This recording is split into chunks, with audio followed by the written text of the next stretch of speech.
Hello students, तैयारी शानदार चल रही होगी। सभी मन लगाकर पढ़ रहे होंगे। इन दिनों शायद आपके मन में भी मेरी तरह यही उधड़बुन चल रही होगी कि अब एग्जाम को बहुत कम समय बचा है। कि अगर हम बात करें फर्स्ट ग्रेड एग्जाम को लेकर, जो कि होने वाला है मई 31 से लेकर 16 जून तक। कि मई जो 31 तारीख है वहां से स्टार्ट होकर 16 जून तक हमें पेपर्स देने हैं फर्स्ट ग्रेड के। जिसका भी जिस दिन पेपर रहेगा वो मैनेज होता चला जाएगा अब तक आए हुए टाइम टेबल के अनुसार। अगर हम देखते हैं कि ये जो समय है, कुछ मंथ जो बीच में आ रहे हैं, इसमें किस प्रकार से हम अच्छी तैयारी करें, कैसा अपना एक रूटीन बिठाएं, कैसे अपने आप को हम सक्सेस की ओर ले जाएं, तो यहाँ पर हमें इस पर सोच विचार करने की बहुत जरूरत है। तो जो भी विद्यार्थी जिस दिन से हमने फॉर्म भरा था उस दिन से मेरी तरह तैयारी कर रहे हैं, तो उनकी एक अलग रणनीति है। जिन्होंने अभी कुछ दिनों पहले ही माइंडसेट अपना तैयार किया है कि मुझे फर्स्ट ग्रेड देना है, तो किसी भी प्रकार से अगर आपकी रणनीति जैसी भी चल रही है, आप अगर चाहते हैं कि उसमें मैं थोड़ा इम्प्रूव करूं और अच्छी तैयारी करूं, कुछ पॉइंट और ऐड करूं जिससे कि तैयारी बहुत शानदार हो जाए, तो आज मैं अपनी ही जो स्ट्रेटजी इन 3 महीनों में मैं अपनाने वाली हूं उसे मैं रख रही हूं। अगर आपको लगता है कि आपके लिए कुछ फायदेमंद पॉइंट्स के साथ है तो आप अप्लाई जरूर कीजिएगा। जैसे मैं अपनी ही बात करूं तो मैंने एकदम क्लियर रखा है कि जनवरी का महीना जा चुका है। अब कल से 1 फरवरी जो स्टार्ट होने वाला है उसमें टोटली हमारे पास बहुत कम दिन होते हैं और फरवरी जाता भी बहुत जल्दी है। साथ ही साथ अगला महीना जो रहेगा वो मार्च रहेगा, उसके बाद अप्रैल। तो कुल मिलाकर ये 90 डेज हमारे सामने है। मंथ भी मत बोलो इन्हें, 90 डेज बोल सकते हैं कि मात्र 90 दिनों का हमें एक टारगेट लेकर चलना है। मई को हमें बिल्कुल भी इसमें शामिल नहीं करना चाहिए, क्योंकि मई में हम क्या करते हैं, एक प्रॉपरली रिवाइज वाला हिस्सा रखते हैं कि जो पढ़ लिया सो पढ़ लिया। अब उसे रिवाइज करेंगे, उसकी प्रैक्टिस करेंगे, उसी का बार बार मनन करेंगे और उसी पर हमारा पूरा टारगेट रहता है। साथ ही उन दिनों एग्जाम और नजदीक आने से कहाँ पर सेंटर आया है, कहाँ पर हमें जाना है, क्या होगा, मतलब वो उधड़-बुन उधर बनी रहेगी। तो मई महीने को अभी यहाँ पर हम कंसिडर नहीं करते हैं। हम मात्र 3 महीनों को लेकर चल रहे हैं। जैसा कि मैं अपनी बात करूं तो मैंने 3 महीनों का ही टारगेट बनाया है। मेरा सिलेबस एक बार हो गया है, क्योंकि जिस दिन से फॉर्म भरे थे मैं तभी से फर्स्ट ग्रेड की तैयारी कर रही हूं। तो मैंने एक बार दोनों पेपर्स का सिलेबस कर लिया है और अब मैं रिवीजन कर रही हूं पिछले महीने से ही। तो मेरा रिवीजन भी अच्छा खासा चल रहा है। तो अगर आप भी इस स्टेज में हैं तो भी मैं आपके लिए रणनीति यहाँ रखूंगी। साथ ही साथ अगर आपने जनवरी से ही तैयारी स्टार्ट की है तो कैसी आपकी रणनीति होनी चाहिए उसके बारे में भी मैं आपको यहाँ पर जरूर सजेस्ट करूंगी। क्योंकि कई बार जो तैयारी के हिस्से होते हैं वो अगर हमें पता चल जाए कि यहाँ पर फोकस की जरूरत है तो हम बहुत अच्छा कर जाते हैं। अब मैं मेरी जो स्ट्रेटजी है उसके पॉइंट्स के बारे में बता दूं। सबसे पहले तो मैंने टारगेट लिया है कि कल से चैलेंज स्टार्ट है, आप भी इसमें इन्वॉल्व हो सकते हैं कि 90 डेज का ये चैलेंज हम लेने वाले हैं। पर डे हम यहाँ पर टारगेट्स लेंगे कि हाँ हमें ये टारगेट्स कंप्लीट करने हैं।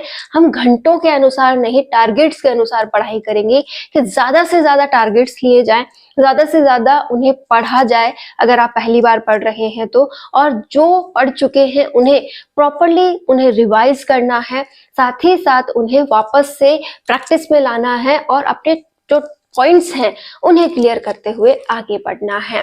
तो कल से हमारा 90 डेज का चैलेंज स्टार्ट हो रहा है, जिसमें हम सबसे पहले लेने वाले हैं साइकोलॉजी और एजुकेशन मैनेजमेंट को। ये 2 टॉपिक्स मैं अपनी तरफ से, मेरा ही ये पॉइंट ऑफ व्यू बता रही हूँ मैं कि मैंने 2 टॉपिक्स स्टार्ट किए हैं फर्स्ट पेपर के। एक तो है साइकोलॉजी और एक रहेगा एजुकेशन मैनेजमेंट। पहले मैं इन दोनों का पूरा रिविजन, इनकी प्रैक्टिस वगैरह करने वाली हूँ। बुक मेरे पास जो रहने वाली है जिसे मैं पढ़ रही थी और इसे ही मैं रिवाइज करूंगी, वो है अपनी पब्लिकेशन की बुक। मुझे लगता है इसमें हमें सारे पॉइंट्स मिल जाते हैं, कोई भी पॉइंट ऐसा नहीं है जो हमें बाहर से देखना होता है। तो मैंने यही ले रखी है स्टार्टिंग से। ऐसे तो मेरे पास वंदना जादौन मैम की भी है और भी कई बुक्स हैं इसमें।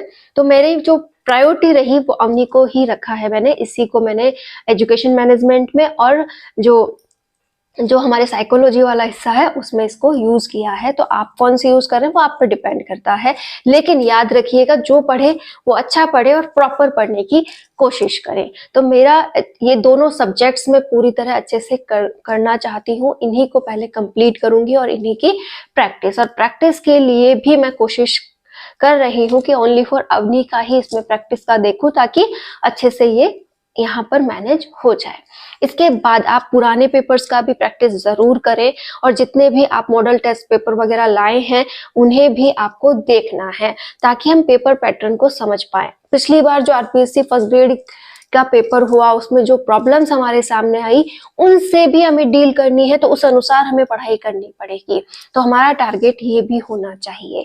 इसके बाद जो आगे सब्जेक्ट्स हम चलते जाएंगे जैसे जैसे हमारे टॉपिक्स कंप्लीट होंगे, जैसे जैसे हम आगे बढ़ेंगे, हम बुक्स को भी चेंज करते जाएंगे। जैसे मैंने दूसरा जो बनाया है, एक साथ कॉम्बो बनाया है, उसमें हिस्ट्री लिया है और ज्योग्राफी लिया है कि मैं उन दोनों को साथ में रिवाइज करने वाली हूँ। इसी तरीके से अगर आप भी पहली बार पढ़ रहे हैं तो आप भी दो दो के कॉम्बो बना लीजिए कि एक बार में मुझे क्या करना है, दो सब्जेक्ट फर्स्ट पेपर के ये वाले पढ़ने हैं, और इसी प्रकार से ये जब कंप्लीटली मैं कर लूँ तो फिर मुझे दो पेपर और पढ़ने हैं। सारे पेपर्स एक साथ स्टार्ट बिल्कुल ना करें, चाहे आप रिवीजन कर रहे हैं या पहली बार सिलेबस कर रहे हैं। एक साथ 10 सब्जेक्ट अगर आपने स्टार्ट कर लिए तो आप एक पर भी प्रॉपर पकड़ नहीं बना पाते हो। इसी के साथ मैंने अपने सब्जेक्ट को भी स्टार्ट किया है, और सब्जेक्ट के लिए पहले मैं ऑर्गेनिक केमिस्ट्री ले रही हूँ। अगर आप केमिस्ट्री के हैं तो आप समझ गए होंगे, ऑर्गेनिक केमिस्ट्री एक हिस्सा है केमिस्ट्री का जिसे मैं पढ़ने वाली हूँ। और इसी प्रकार आप पॉलिटी, ज्योग्राफी, किसी के भी स्टूडेंट हैं, आप अपने सब्जेक्ट का एक हिस्सा स्टार्ट कर सकते हैं, या फिर आप लेवल के अनुसार भी कर सकते हैं। जैसे 11th-12th को पहले स्टार्ट कर लीजिए, उसके बाद आप ग्रेजुएशन लेवल को कर लीजिए, उसके बाद आप पीजी को कर लीजिए। वो आप पे डिपेंड करता है कि आप कैसे अपने सब्जेक्ट को मैनेज कर रहे हैं। आपकी कोशिश होनी चाहिए कि पूरे दिन में अब जितनी भी आपको इग्नोर करना था, जितना भी आपको टालना था, आप टाल चुके हैं पढ़ाई को, लेकिन अब वो काम नहीं चलने वाला है। हमें प्रॉपरली क्या करना होगा, फर्स्ट ग्रेड को समय देना होगा और उसकी तैयारी करनी होगी। चाहे आप सेकंड ग्रेड की भी कर रहे हैं तो भी कोई बात नहीं, आपको ये वाला शेड्यूल तो अपनाना ही होगा कि अब न फोन है, नहीं आप फालतू की क्लासेस में और इनमें समय बिताएं, और न ही आपको कुछ और अदर करना चाहिए। आपको कोशिश करनी चाहिए कि आप जितना ज्यादा समय दे सके अपनी बुक्स के साथ दें, और जितना ज्यादा हो सके अपने नोट्स, जो शॉर्ट नोट्स वगैरह बनाए हैं उन्हें रिवाइज करने पर, और जहां कहीं से भी आप पढ़ रहे हैं उसे समय ही आपको देना चाहिए। जो भी आप फालतू का समय इधर उधर बिगाड़ रहे थे, अपने घर के किसी अदर पॉइंट में बिगाड़ रहे थे, तो उसे भी प्लीज अब ना बिगाड़े। जितना हो सके वो यहाँ पर आप खर्च कीजिए। अगर हम छोटी छोटी बातों पे गौर करें ना, तो एक बात हमारे सामने ये आती है कि 90 दिन 90 टॉपिक्स भी कंप्लीट नहीं कर पाएंगे अगर हम 2 से 3 घंटे मात्र ही पढ़ाई करेंगे, तो कैसे पूरा होगा।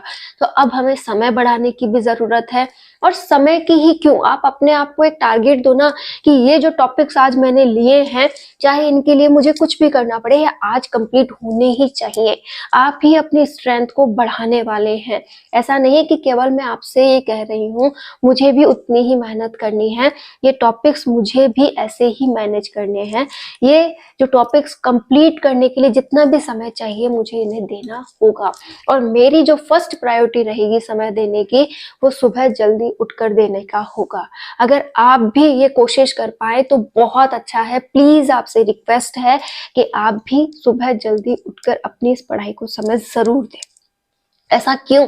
क्योंकि ये वो समय होता है जब हम पूरी तरह से फोकस कर सकते हैं, पूरी तरह से अपने आप में रह सकते हैं, कोई डिस्टरबेंस हमारे पास नहीं होता है। हर प्रकार से हम पढ़ाई पे समर्पित होते हैं। कल सुबह 4 बजे मैं अपने टारगेट्स को स्टार्ट करने वाली हूँ। आज के जो टारगेट्स हैं वो आज कंप्लीट होंगे, लेकिन कल के जो टारगेट्स हैं वो फिक्स सुबह 4 बजे उठने के बाद, अपनी दैनिक क्रियाएं करने के बाद, थोड़ा वो समय 20-25 मिनट जो खर्च होता है उसे खर्च करने के बाद प्रॉपरली मुझे पढ़ना स्टार्ट करना है। और वो कितना करके मैं अपने टारगेट्स पूरे कर सकूं वो मुझ पे डिपेंड है। मैंने कोई बाउंडेशन नहीं लगाई है कि ये कब तक मेरा हो जाना चाहिए या मुझे कब उठ जाना चाहिए कि 6 बज गए तो मुझे उठना है, ऐसा नहीं। मैं कोशिश करूंगी कि मैक्सिमम टाइम मैं यहाँ अब खर्च करना स्टार्ट करूं। ये काम आप जरूर करें, क्योंकि सुबह जो एनर्जी हमारे पास है वो अगर हमने सही जगह खर्च कर दी ना तो पूरा दिन तो हमारा बनता ही है, हम अपने लिए कुछ करने योग्य हो जाते हैं। तो आपसे बेहद रिक्वेस्ट कर रही हूँ, अपनी अगर आपको तैयारी स्ट्रॉन्ग करनी है तो ये वाला हिस्सा आप भी अपनी तैयारी में ऐड करें कि सुबह उठकर हमें टारगेट्स पूरे करने हैं।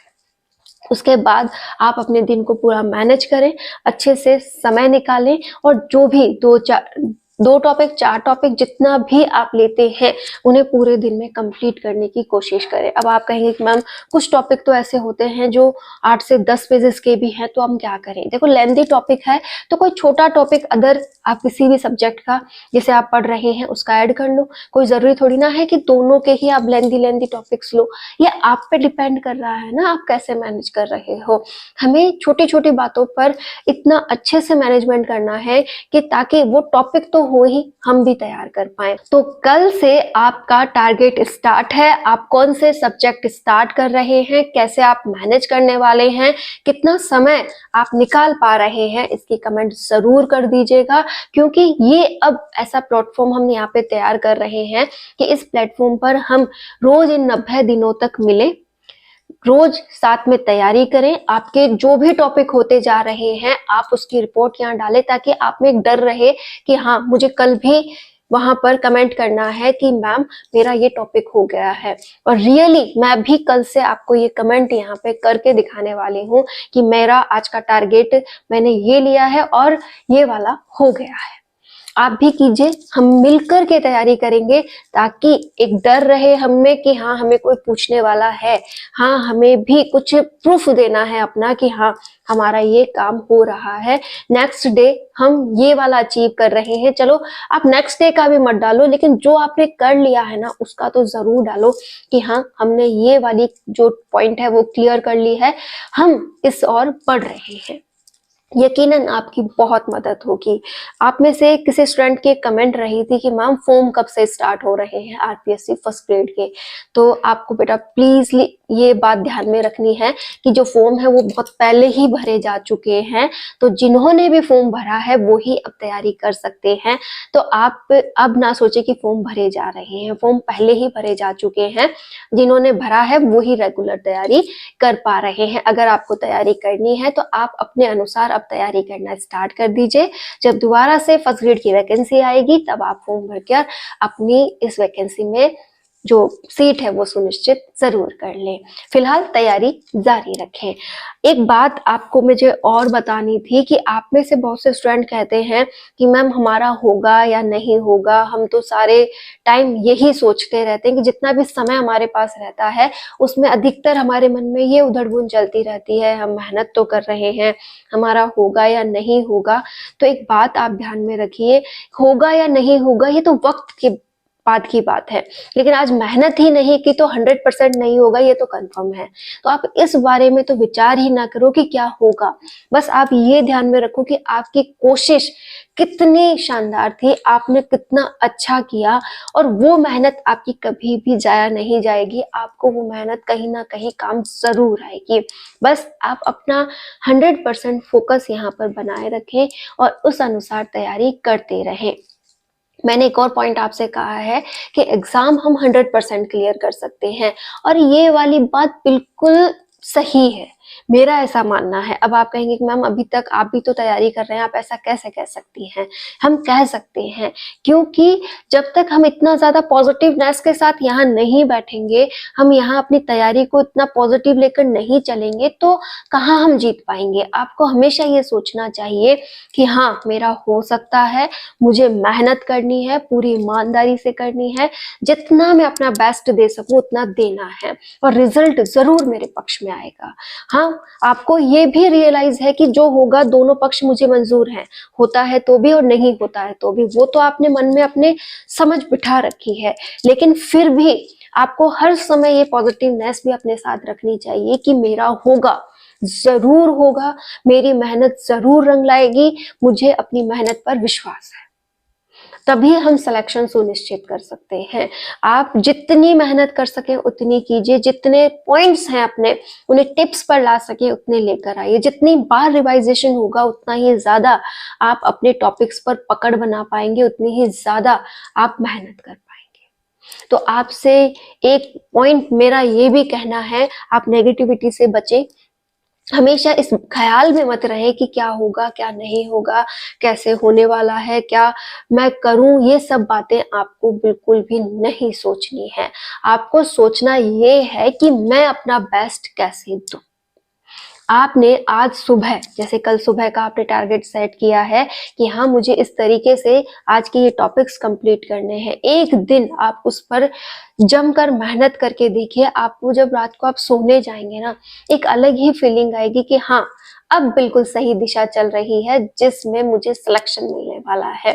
उसके बाद इसी रूटीन को जब हम लगातार फॉलो करेंगे तो मन अपने आप कहेगा कि हाँ तेरा सिलेक्शन सुनिश्चित है, 100% हो जाएगा। और होगा ही, जब आप ये देखिए कि दोनों पेपर्स में हमें 40% मार्क्स चाहिए, 40% के ऊपर अगर आप बना लेते हैं तो यहाँ आपका सिलेक्शन सुनिश्चित है आरपीएससी पैटर्न के अनुसार। ठीक है, तो अब अगर आप मेहनत करते हैं 100% सिलेबस को लेकर, कोई भी पॉइंट आप मिस नहीं कर रहे हैं, हर टॉपिक को आप तैयार कर रहे हैं, तो कहाँ कमी रह रही है। अगर आपको लगता है कि अब समय मेरे पास ज्यादा नहीं है, मैंने बिल्कुल भी नहीं पढ़ा है, तो आप मेन इंपॉर्टेंट पॉइंट्स पर पहले काम कर लीजिए। जैसे एजुकेशन मैनेजमेंट है, साइकोलॉजी है, हिस्ट्री है, इसी के साथ आप यहाँ पर ले सकते हैं जो भी अपना हिंदी वाला पोर्शन है 4 क्वेश्चन, उसके भी आपको मदद कर जाएंगे। इसके अलावा आप ज्योग्राफी पॉलिटी में से कोई एक ले सकते हैं। करंट अफेयर अगर आप डेली पढ़ रहे हैं तो आप उसे ले सकते हैं। कोई भी ऐसे हिस्से जहां पर आपको लगता है कि मजबूती है, उन्हें आप लेकर के तैयारी पहले स्टार्ट कर दीजिए। और उसके बाद जहां पर आपको लगता है कि मैं और थोड़ा ऐड करूं, तो आप छोटे छोटे बिंदुओं, जैसे मैथ से भी कुछ ले लिया, इंग्लिश से भी कुछ ले लिया, साथ ही साथ आपने जो भी आपको लगता है कि ये मेरे लिए साइंस जैसा सब्जेक्ट है, आपको लगता है पूरा नहीं होगा, तो जो मात्र पुराने पेपर्स में आया है, मॉडल टेस्ट पेपर्स में आपने देखा है, जो भी टॉपिक्स आपको लगता है कि ये इंपॉर्टेंट है, उन्हें केवल आप तैयार कर लीजिए। तो वो आप पे डिपेंड है कि आप किस समर्पण के साथ तैयारी कर रहे हैं। मेरा यही मानना है कि आपकी स्ट्रेटजी कुछ अलग है, लेकिन आप उसमें कुछ अच्छे पॉइंट्स ऐड कर सकते हैं। जैसे आप अच्छे से अच्छे टारगेट्स बनाएं और डेली अपने टारगेट्स को कंप्लीट करने का सोचें।